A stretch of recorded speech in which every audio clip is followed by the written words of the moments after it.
몇 달 전에도 한번 기사를 인용한 적이 있는데 한국은 연애 열풍입니다. 몇 달 전에도 인용했던 것처럼 TV 프로그램에 연애, 데이트, 결혼, 재혼 이 관련된 프로그램들이 수십 개가 동시에 방영되고 있습니다. 이 내용들도 건전한 젊은이들의 이렇게 연애 이런 것들이 아니라 굉장히 퇴폐적인 내용들이 많습니다.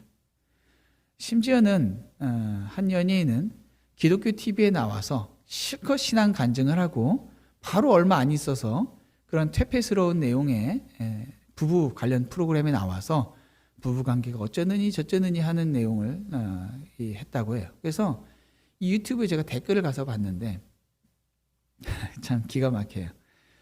이 믿는 자들인지 믿지 않는 자들인지 모르겠는데 거기 댓글을 달았는데 그 퇴폐스러운 그런 그 방송 프로그램의 내용인데 그 밑에다가 간증하신 거 잘 봤습니다. 간증 내용을 하고 나서는 얼마 안 있어서 그렇게 하니까 믿는 사람들은 믿지 않는 사람 다들 굉장히 거북하다는 그런 표현을 한 것이죠.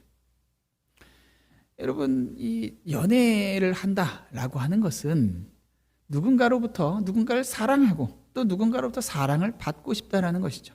대부분은 사랑을 하는 것도 좋지만 사랑받는 것을 원합니다. 어떻게 하면 더 사랑을 많이 받을 수 있을지를 고민합니다. 그것은 나이에 상관이 없어요. 어린아이들도 사랑받기를 원하고 어른들도 다 사랑받기를 원해요. 그런데 이 시대는 이 사랑을 조건으로 끌고 옵니다. 그래서 이 조건을 생각해 보면요. 조건이라는 것 자체는 어떤 일을 이루게 하기 위해서 미리 갖추어야 할 상태나 요소, 혹은 어떤 일을 이루지 못하게 하기 위해서 갖추어야 될 상태나 요소예요. 그러니까 생각해 보면요. 대학을 가기 위해서 점수를 어느 정도 받아야 하고 의사가 되기 위해서 이러이러한 요건을 갖춰야 돼. 이런 조건들은 우리가 생각해도 건전하고 당연하게 갖춰야 될 그런 조건들이에요. 그런데 이 시대는 이러한 조건들을 일뿐만 아니라 이 사랑의 영역에도 가져와요. 그래서 중매쟁이들이 이 중매를 할 때 가장 먼저 보는 게 직업, 재산이에요. 뉴스마다 이렇게 이런 것들이 나올 때 이러이러한 직업의 순위가 배우자 1등부터 꼴등입니다. 이렇게 나옵니다. 목사는 순위에도 못 들어가죠. 그런 가운데 사람들이 이렇게 조건에 시달리다가 지긋지긋하다라고 하면서 사람들이 가장 순수한 사랑을 떠올리는 것이 바로 첫사랑이죠. 첫사랑을 주제로 하면은 이야기가 굉장히 인기가 많습니다. 단골 소재죠. 영화가 됐건 드라마가 됐건 소설이 됐건 사람들에게 이 대부분 첫사랑은 이루어지지 않는 경우가 많죠. 그러다 보니까 상대에 대해서 생각할 때 무언가 조건을 생각해 보기보다는 아련하게 그때는 가진 거 없어도 이러이러한 조건 없어도 그냥 좋아했지, 사랑했지 이렇게 생각을 한단 말이죠. 그런 것들이 사람들의 마음 가운데 있어요. 근데 여러분, 첫사랑하고 결혼하신 분들이 계신지 모르겠는데 첫사랑하고 결혼한 사람들도 보면요, 처음에는 다 정말 최고 조건을 보지 않았다고 생각했는데 막상 결혼을 하고 같이 살아보다 보면은 그런 조건들이 또 보입니다. 이런 것들이 불편해, 이런 것들이 불만족스러워. 주님의 사랑도 이런 식으로 오해하는 경우가 굉장히 많습니다. 내가 이러이러하게 더 열심을 내면은 주님이 나를 더 사랑하겠지. 주님을 만족시키기 위해서 이러이러한 일들을 더 해야겠지.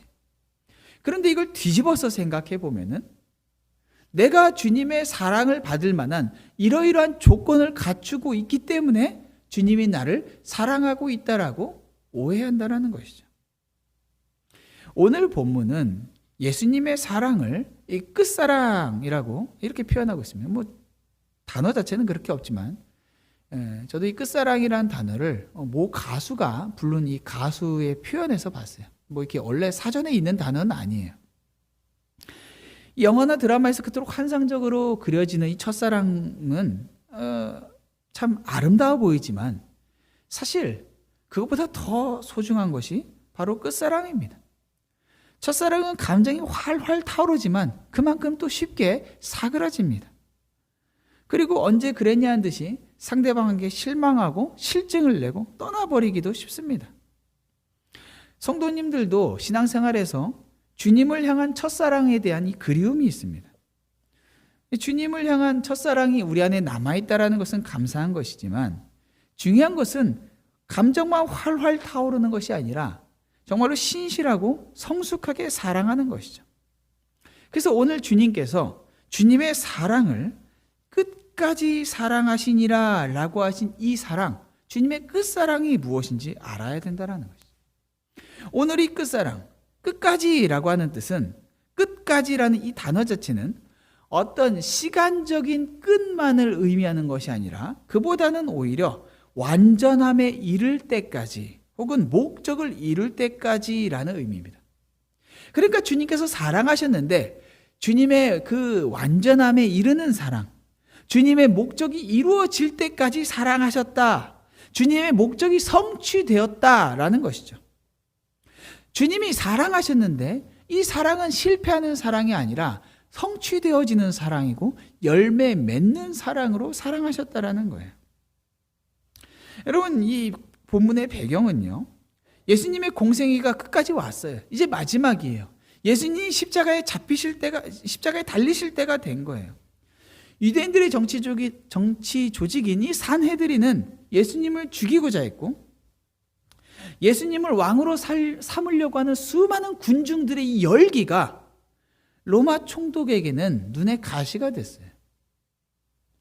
그런 가운데 예수님께서는 이제 오늘 본문 1절에 보니까 예수께서 자기가 세상을 떠나 아버지께로 돌아가실 때가 이른 줄을 아시고 세상에 있는 자기 사람들을 사랑하시되 끝까지 사랑하셨다라고 말씀하고 있죠.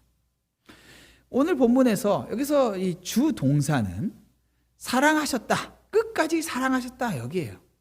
예수님께서 당신의 백성들, 당신의 제자들을 끝까지 사랑하셨다라는 거예요. 그리고 그 배경으로 말씀하시는 것이 아버지께로 돌아가실 때가 다 됐다라는 걸 아셨다라는 것이죠. 그래서 세상에 있는 사람들을 사랑하시되 끝까지 사랑하셨다라는 거예요. 예수님 아셨어요. 이제 돌아가실 때가 다 됐어요. 여기서 아셨다라고 하는 것은 예수님께서 십자가에서 죽으실지 죽지 않으실지는 전적으로 예수님의 선택이에요. 그것은 아버지의 뜻이죠. 예수님께서 그 아버지의 말씀에 순종하는 것은 강요에 의한 것이 아니라 예수님의 순종, 자발적인 순종으로서 이루어진 일이었어요. 예수님께서 만약에 여기서 공생애가 끝날 때가 다 됐는데 예수님께서 순종하지 않으셨다면 어떻게 됐을까요? 끔찍한 일이 있었겠죠. 우리에게는 너무나도 끔찍한 일이고 예수님께서는 그냥 편하게 돌아가시는 일이 있었겠죠. 근데 예수님께서 이 돌아가셔야 될 때가 되었을 때 바로 그때를 배경으로 하면서 예수님께서 당신의 제자들을 사랑하셨다라고 말씀하고 있는 거예요. 돌아가실 때가 되어졌을 때 드러나야 할 예수님의 사랑, 완성되어져야 하고 완성된 사랑을 말씀하고 있어요. 자, 예수님이 어떻게 당신의 제자들을 사랑하셨는지를 소개하는 것이 바로 오늘 본문의 내용이고 여러분이 잘 아시는 예수님의 세족식입니다. 그런데 이 세족식의 내용을 살펴보면요, 여러분 저녁을 먹는 중 3절에 저녁을 먹는 중에 예수님께서 아버지께서 모든 것을 자기 손에 맡기신 것과 또 자기가 하나님께로부터 오셨다가 하나님께로 돌아갈 것을 아시고 저녁 잡수시던 자리에서 일어났다라고 말씀하고 있어요. 예수님께서 이미 돌아가실 때가 다 됐다라는 걸 아신 상태에서 이제 잠시 후면 사람들이 당신을 잡으러 오실 이 상황에서 식사를 하시는데 아마도 이 1절에 있는 내용보다 더 구체적으로 시간이 완전히 다 됐다, 지금 잠깐 후면은 잡으러 올 것이다 라는 걸 아셨던 것 같아요. 그리고 예수님께서는 이제 잠시 후면은 제자들과 헤어져야 되는데 이 공생애가 끝나야 되는데 그 공생애를 마무리하면서 제자들에게 당신의 사랑을 보여주기를 원하셨어요. 그래서 식사를 중간에 멈추시고 어떤 일을 하시는데 그 일이 바로 세족식이라는 거예요. 그런데 여러분, 이상한 것은요, 유대인들에게는요 정결 예식이라는 게 있어요. 식사를 하기 전에는요 발을 씻는 것이 그들이 해야 하는 예식이었어요. 누가복음 7장 44절에 7장에 보면요, 예수님께서 바리새인 시몬의 집에 갔을 때 그 시몬이 예수님에게 발 씻을 물도 내지 않았다고 예수님 그 시몬을 꾸짖으세요. 요즘 우리가 신는 이 신발과 다르게 유대인들이 당시에 신었던 신발은 거의 이 샌들과 비슷한 것이었어요. 그래서 이 포장도 되지 않은 이 길을 밟고 지나다니면 온통 흙먼지에 뒤집어 써서 떼꾸정물이 그닥 진득하게 묻어요. 그리고 그것이 사람들이 바깥에 있을 때는 모르지만 폐쇄된 공간에서 식사를 하려고 딱 앉아 있으면은 우리가 식탁에 앉은 거랑은 다르게 그들의 식사 방법은 거의 비스듬하게 눕는 방식이었어요. 비스듬하게 이렇게 원을 그리면서 눕게 되면은 어떻게 되겠어요? 옆에 있는 사람의 발이 내 코앞으로 오는 거예요. 그 발냄새가 솔솔 올라오겠죠. 아주 역하겠죠. 그렇기 때문에 발을 씻는 것은 그들에게 정결은 종교적인 예식일 뿐만 아니라 사실 매너였고 당연히 해야 할 일이었어요. 그 집주인이 집에 돌아오면은 가장 그 집에 낮은 자 하인이 나와서 물을 가지고 와서 그 발을 씻어주는 게 당연한 일이었어요. 만약에 제자들이 자기들끼리 모여있다면 일반적인 경우에는 아마도 서로 발을 씻어주는 모양으로 있었을 것 같아요. 그런데 유대인들에게 이 발을 씻어준다는 것은 굉장히 스스로를 낮추는 행동이기 때문에 거의 노예처럼 취급당하는 것이기 때문에 누군가의 스스로 다른 사람의 같은 지위에 있는 사람이 누군가의 발을 씻어주는 일은 통상적으로 잘 일어나지는 않았던 것 같아요. 그런데요, 문제는요, 바로 얼마 전에 세베대의 아들의 어머니 야고보와 요한의 어머니가 예수님께 찾아와서 자기 자식들을 예수님의 나라, 그 하나님의 나라에서 예수님의 좌우편에 앉혀달라고 부탁을 했어요. 치맛바람을 불러일으킨 거죠. 그걸 본 나머지 제자들이 어떻게 반응했냐면요, 10 제자가 듣고 그 두 형제에 대하여 분히 여기거늘 이렇게 표현하고 있어요. 그리고 나서 반복적으로 성경에 나타나는 것은 누가 크냐가 이 제자들 사이에서 일어났었던 논쟁 주제였어요. 서로 내가 크다라는 거예요.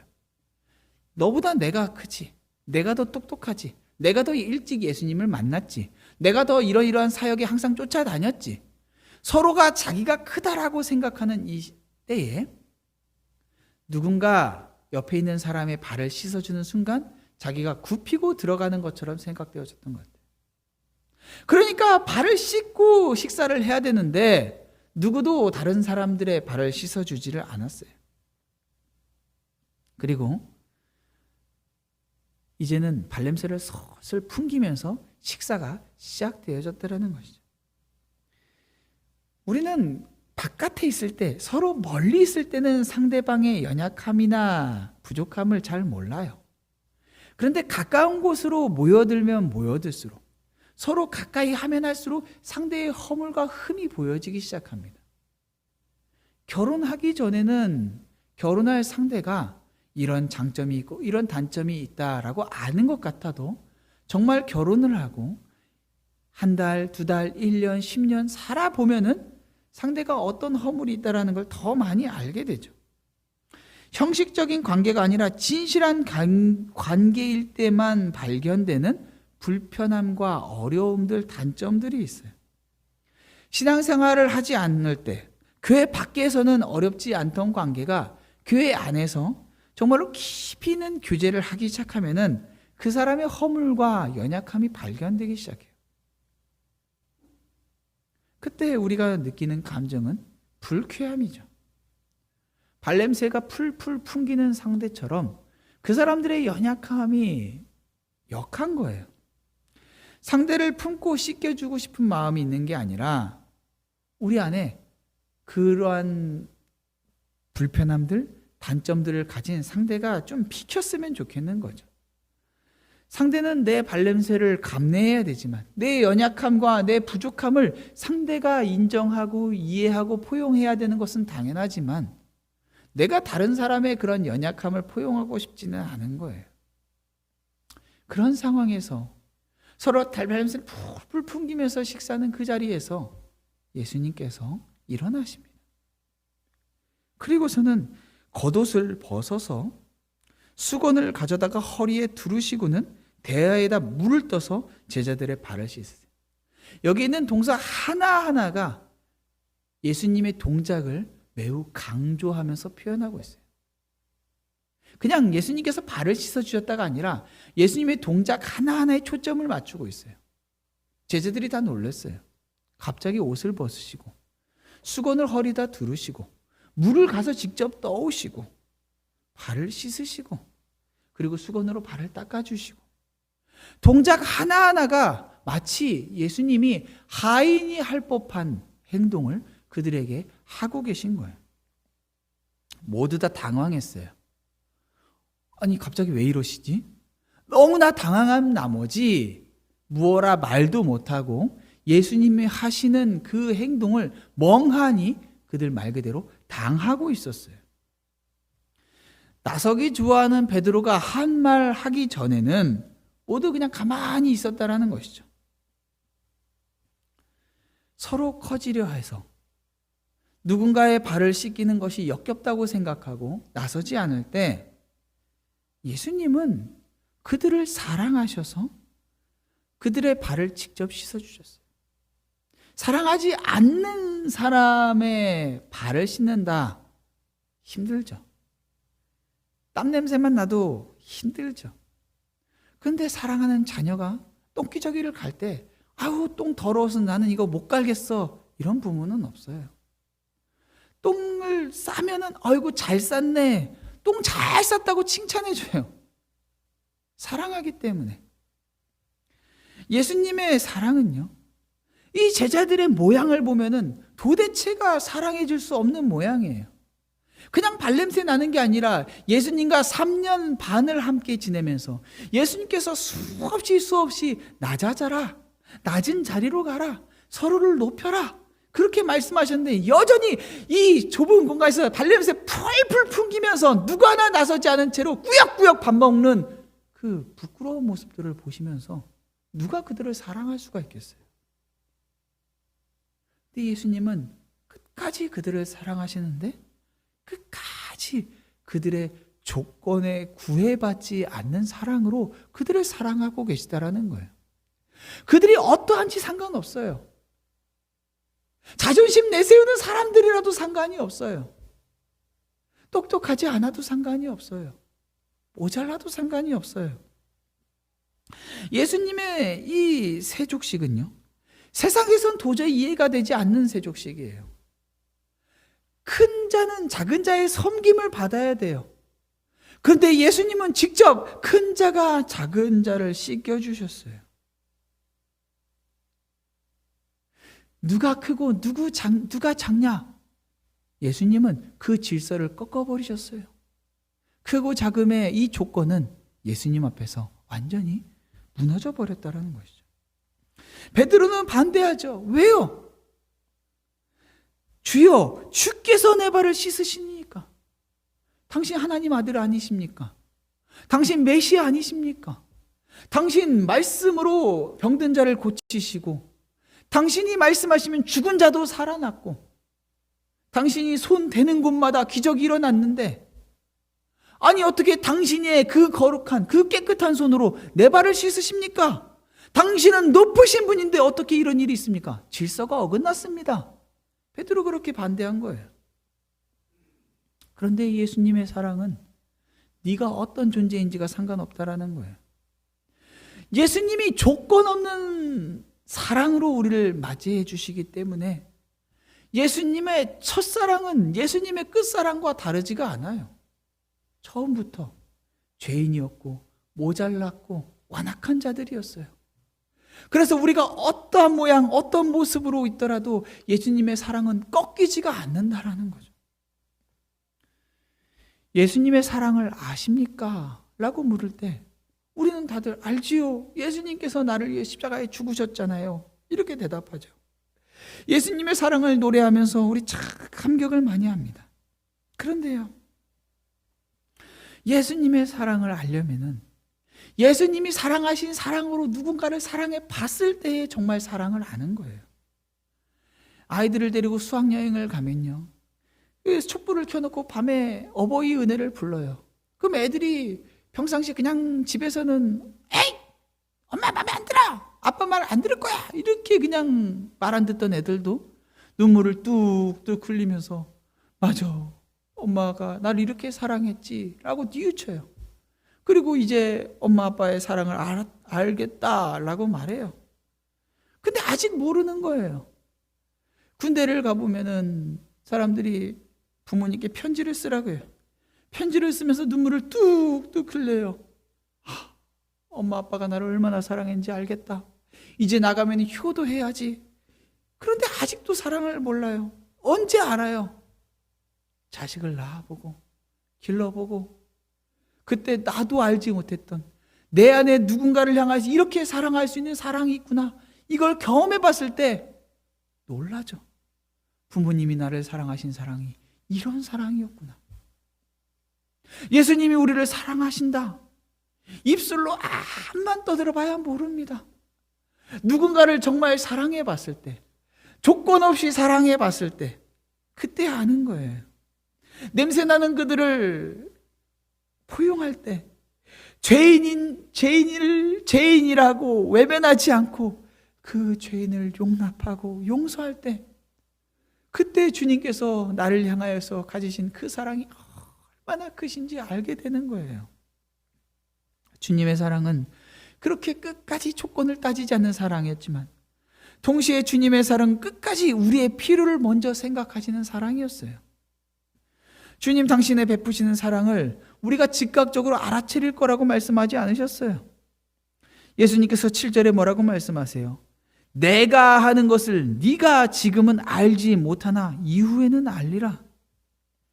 예수님은 당신이 이렇게 사랑하셔도 제자들이 이 사랑이 무엇인지 알 거라고 당장 기대하지 않으셨어요. 심지어는 예수님의 이 사랑은 가룟 유다에게까지도 나타났어요. 예수님은 당신이 씻기는 것이 모든 사람에게 필요하다라는 것을 가시적으로 나타나신 거예요. 당신이 이들에게 당장 사랑을 받는 것이 아니라 이들의 필요를 먼저 생각하시는 사랑이었어요. 예수님이 왜 발을 씻겨주신 거예요? 이것은 두 가지를 상징해요. 첫 번째는 유일무이한 대속적인 십자가의 죽음을 상징하는 거예요. 두 번째는 발을 씻음으로써 이미 깨끗한 자는 발만 씻으면 된다라고 하면서 또한 지속적이고 반복적으로 예수님의 씻겨주심이 우리에게 필요하다라는 것을 상징하는 거예요. 그런데 베드로는 무지해요. 처음에는 주님, 큰 자가 어떻게 작은 자를 닦습니까? 제가 씻는 게 차라리 낫지요 라고 할 때 예수님께서 너 나와 상관이 없다. 너 나가 씻겨주지 않으면 상관이 없다 라고 말씀하시자 이번에는 온몸을 닦아달라고 해요. 특별 대우해달라는 거예요. 다른 사람들은 발만 닦았지만 이제는 나는 온몸 닦아서 이 사람들과는 저 다른 주님과 더 가까운 자리에 있고 싶습니다. 좋은 의미 같지만 여전히 그의 마음 가운데는 다른 이들보다는 특별한 내가 되고 싶은 마음이 있는 거예요. 여전히 나에게 집중되어 있어요. 그러나 주님은 우리가 무지해도 우리를 사랑하십니다. 우리가 아직 죄인 되었을 때에 우리를 위하여 십자가에 달려 죽으셨습니다. 우리가 주님의 사랑을 노래하다가도 너무나도 쉽게 그 사랑을 잊어버린 채 세상을 살아가고 나의 만족과 유익을 위해 살아가고 주 앞에서는 종교적인 열심 조금 내놓고서는 그것이 마치 대단한 것 한 것처럼 그렇게 살아가며 주님 나 이거 필요하고 저거 필요하고 이거 채워주시고 이렇게 할 때 여전히 주님은 우리에게 지순한 사랑으로 사랑하고 계시다라는 거예요. 중요한 것은 우리가 예수님의 사람이라는 것이죠. 예수님은 당신의 사람을 반드시 변화시켜야 할 것을 아시고 그 변화를 위한 사랑으로 우리를 씻겨주십니다. 그리고 예수님의 사랑은 그냥 형식적이고 잠깐 머물다가 끝나는 사랑이 아니라 끝까지 우리를 기대하는 사랑으로 사랑하십니다. 이만큼 했더니 안 되더라. 이만큼 해보고 포기했다더라. 주님께는 그러한 사랑이 없습니다. 예수님의 사랑이 우리의 조건에 상관없이 주어졌다라고 해서 예수님이 우리를 향해서 아무런 기대함 없는 것처럼 오해해서는 안 돼요. 예수님 우리를 향해서 기대가 있었어요. 오늘 본문에 보면 7절에 예수님은 내가 알지 못하는 이유는 알리라 라고 말씀하셨어요. 알게 될 거예요.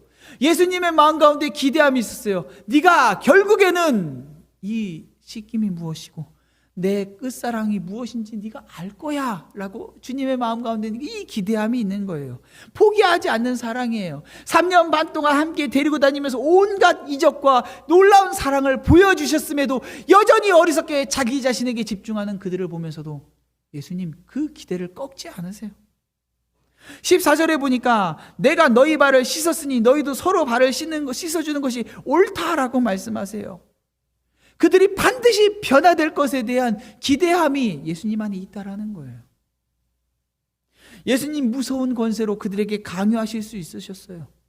이 자식들 뭐 하는 거야 지금? 밥 먹겠다고 앉아갖고는 서로 너희 누가 크냐라고 떠들어대면서 발도 안 씻고 자빠져 있어? 물 떠와. 서로 발 씻겨줘. 예수님 무섭게 말씀하시고 말 안 들으면 그냥 혼내실 수 있으셨죠. 그런데 그렇게 하지 않으세요. 발 씻지도 않고 냄새나는 그들을 위해서 예수님께서 친히 그들에게 본을 보이시며 너희도 이렇게 될 거야. 내가 너희들의 선생이고 주지? 맞지? 내가 너희들의 선생이면서 주면서 누가 크냐 너희들에게 그거 너희들에게 말하지 않고 너희들의 발을 씻었던 것처럼 너희도 나처럼 그렇게 될 거야. 우리 기독교의 윤리와 선행은요, 주님의 이 사랑을 아는 데서 시작해요. 그냥 남들보다 더 나은 사람이 되는 것이 목적이 아니라 주님의 이 사랑을 경험한 사람이 변화되어져서 나오는 열매들인 거죠. 지금 제자들의 모습을 보면 너무 형편이 없어요.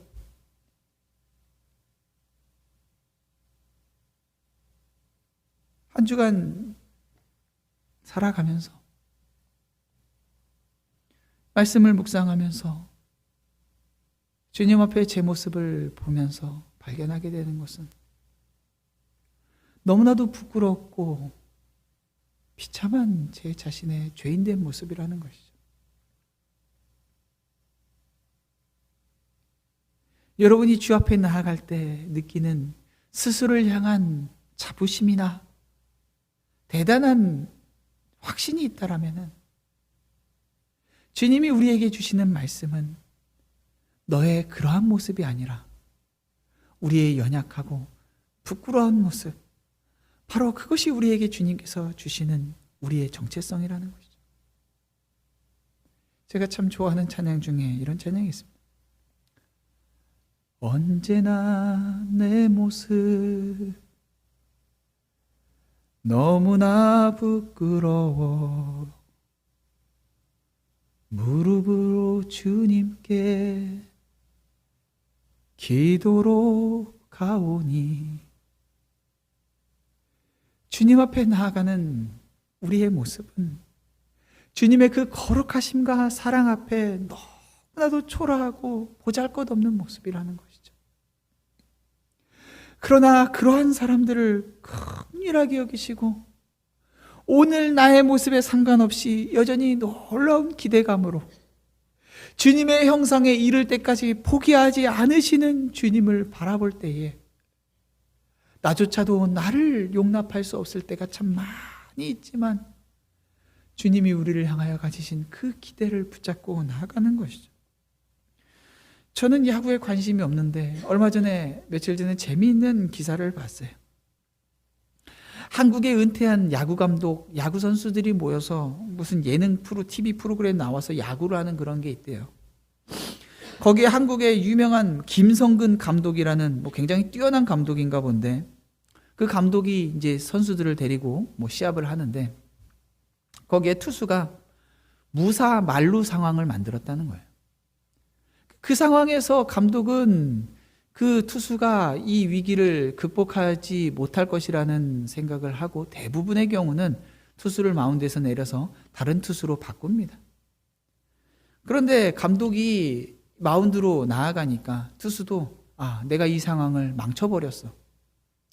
내가 이 상황에서 더 이상 할 수 있는 게 없지. 맞아, 마운드 내려와야지 하면서 감독에게 내려와서 그 공을 감독에게 건네줍니다.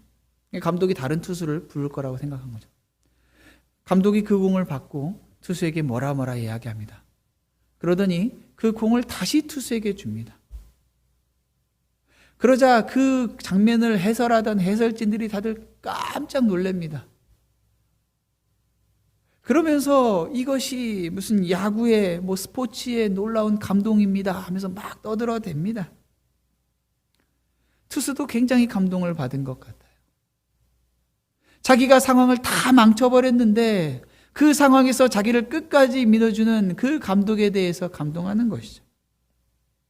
사람들 흥미거리에 불과한 야구에서도 누군가가 자기를 믿어준다라고 했을 때 그들이 감격하고 얼마나 그들이 놀라합니까? 그런데 하나님의 아들이시며 전능자 되시는 그분께서 우리의 연약함과 우리의 부족한 모습에도 우리를 포기하지 않으시고 끝까지 붙잡고 계시고 우리를 향한 그 기대를 거절하지 않으신다라면 세상에서 단 한 사람만 내 편이 있어도 비빌 곳이 있고 기대할 곳이 있다라고 하는데 그 한 분이 다름 아닌 바로 우리 주 예수 그리스도라고 한다면 우리가 무엇을 두려워하고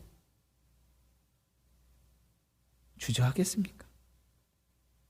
이 세상 타이면에도 우리의 편에 주님이 계십니다. 주님이 우리를 믿어주십니다.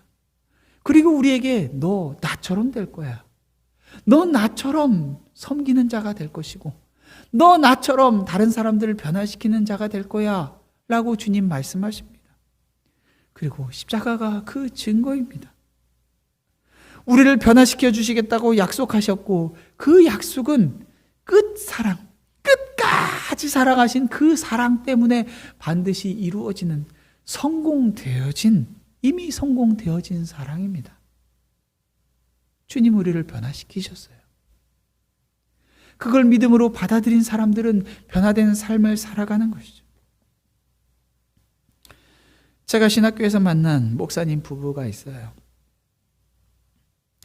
첫째 아이를 낳고 둘째를 임신했는데 병원에서 검사를 하다 보니까 청천벽력 같은 소식을 듣습니다. 뱃속에 아이가 문제가 있는데 많다는 거예요. 심장에 문제가 있고 다른 장기들도 문제가 있고 태어나면은 평생 장애를 짊어지고 태어나도 얼마 살지 못할 것이라고. 그래서 아이를 뗄 것인지 말 것인지 이런 것을 선택하는 그러한 자리까지 있었던 것이죠. 그런데 목사님과 사모님 주저하지 않고 하나님 주신 생명 내 마음대로 할 수 없다라고 하시고 힘들게 낳았습니다. 낳고 보니까 참 아프게 낳았어요. 아이가 하반신이 없었어요.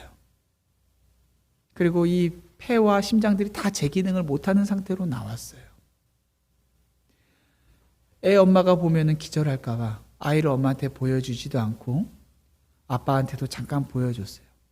의사도 아빠도 아이 엄마한테 아이를 안 보여주려고 하는데 아이 엄마가 보고 싶다고, 보내기 전에라도 안아주고 싶다고 해서 아이를 안아줬습니다. 아이의 모습에 놀라지 않고 누구보다도 사랑하는 아이로 아이를 맞아줬습니다. 힘이 없어서 젖도 못 받는 아이를 그 품 안에서 고이 안아주다가 잠시 후에 세상을 떴습니다. 태어나서 1시간 남짓 살았는지 그렇게 잠깐 살다가 간 그 아이.